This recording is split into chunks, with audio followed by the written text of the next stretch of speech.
অনেকদিন পর, ঠিক 8 মাস পর আবার দুর্গাপুর সিটি সেন্টারে এলাম দিদিদের কোয়ার্টারে। তো দিদি আমাকে পিক আপ করতে চলে এসেছিলো স্কুটি নিয়ে, আর এসে একটু ফ্রেশ হয়ে গেলাম।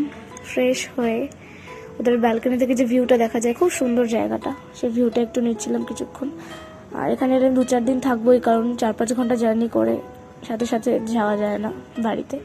তো এসে কোথাও বেরোবো না, এটা হয় না। দিদিকে বললাম নিয়ে বেরাতে, তো বেরিয়ে গেল আমাকে নিয়ে।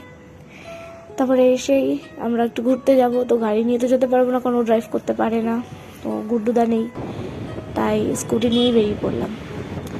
আচ্ছা, তো তারপরে আমরা টাকা তুললাম। টাকা তুলে একটু শপিং করবো না, এটা হতে পারে না আমি আর দিদি বেরালে। তো একটু স্মার্ট বাজার গেলাম, ওখানে কালেকশনটা বেশ ভালো, তো একটু শপিং করব।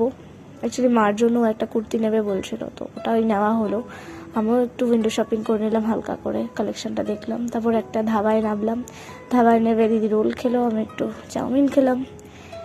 একটা ছোট্ট কিউট ধাবা ছিল। তারপরে আবার বাড়ির পথে রওনা দিলাম। তো আবার নেক্সট ব্লগে সবার সাথে দেখা হবে। সো আপাতত চলো, টাটা, স্টে টিউন।